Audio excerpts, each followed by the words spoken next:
Arcadian Vanguard presents The Wrestling News and your daily wrestling newscast for Thursday, February 9th, 2023. Good morning, I'm Mike Sempervive. We begin today with AEW Dynamite broadcast live last night on TBS from the El Paso County Coliseum in El Paso, Texas. In the main event, the Gun Club defeated the Acclaimed to win the AEW World Tag Team Championship when Austin Gunn pinned Anthony Bowens after an illegal title belt shot to the face by Colton Gunn at the 10-minute and 31-second mark. He's not even up. There's O'Connor roll, and Bowens has got him beat. One! No! Oh, the belt! He hit him with the belt in the head! Oh, they're going to get this. He's got him. Not like this, not like this. Two, and... No! Wow! The winners of this match. And new AEW World Tag Team Champions, The Gun. The Gun Club became the 10th AEW World Tag Team Champions in the 39-month history of the title, ending the reign of the Acclaimed at 140 days. The Acclaimed have held the title since first winning it from Swerve Strickland and Keith Lee last September at AEW Dynamite Grand Slam. In a non-title match earlier on the show, AEW World Champion MJF defeated Konosuke Takeshita by submission. MJF then attacked Takeshita and bloodied him after the match until Bryan Danielson made the save.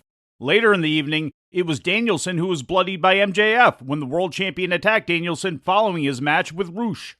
Later in the evening, it was Danielson who was bloodied by MJF when the World Champion attacked Danielson following Danielson's pinfall victory over Rush.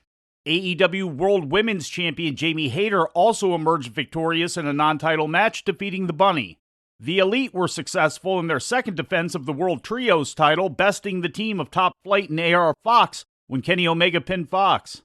Also on the show, Ricky Starks ran a gauntlet against members of the Jericho Appreciation Society, which culminated in a pinfall loss to Daniel Garcia in the third and final match. Garcia pinned Starks after a masked Chris Jericho emerged from the crowd and hit Starks with the Judas effect. How was it? Is that a fan? I don't know. We need to... Is that I'm not sure. I mean, it looked like a back elbow. It looked like a... I know what it looked like.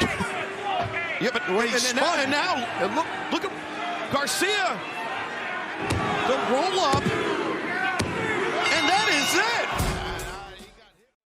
Oh, wait a second. Wait a second. Look at the profile of this man that's in the ring. He landed the Judas effect. Yes. It's Chris Jericho. Oh, I had no idea this was going down. Starks had previously won the two matches in the gauntlet, pinning Matt Menard, and before that, pinning Angelo Parker.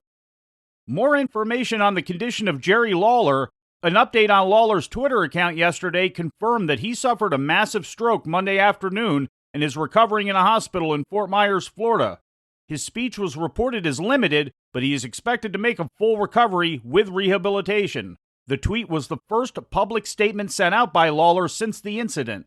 No mention was made of the reported loss of feeling on his right side, although photos were shared of Lawler giving a thumbs up with his right hand and reading in bed with both hands.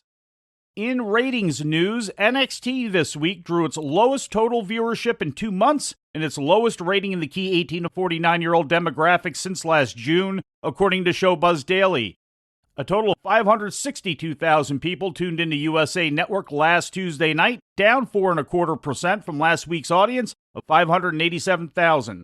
In the key demographic, the rating was 0.11, representing 142,000 viewers, and down from last week's 0.13 rating, according to WrestleNomics. This was the lowest key demo rating for NXT since the June 28th Great American Bash Go-Home show. The show dropped to number 50 in the Cable 150 rating for the week in the key demographic, a steep drop from number 20 last week. And in New Japan and Impact news, the two companies will be working together on an upcoming event according to a press release put out yesterday. Multiverse United, Only the Strong Survive is scheduled for March 30th in Globe Theater in Los Angeles, the Thursday before WrestleMania weekend in that city. The main event will also feature Josh Alexander defending the Impact World Championship against Kushida. Also announced, Speedball Mike Bailey against Will Ospreay and Jeff Cobb against Moose. The show will be carried via pay-per-view on Fight TV. Impact's working relationship with New Japan stretches back to 2005 when Jushin Liger faced Samoa Joe at Bound for Glory. Impact was also involved in Wrestle Kingdom from 2008 to 2011. And before we leave you today, we'd like to remind you that however you consume your content, you can find the wrestling news 24 hours a day and 7 days a week across social media.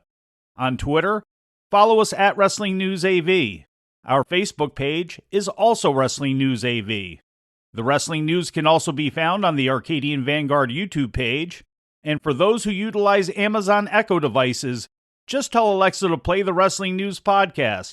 And remember to make sure you add podcast at the end. Once again, for daily updates, breaking news, and more, follow the Wrestling News across social media. And that's the news for today. If anything happens, we will be here to tell you about it. No clickbait, no paywall, just the Wrestling News. The Wrestling News is a division of Arcadian Vanguard, and the Wrestling Newscast is a production of the Arcadian Vanguard Podcast Network.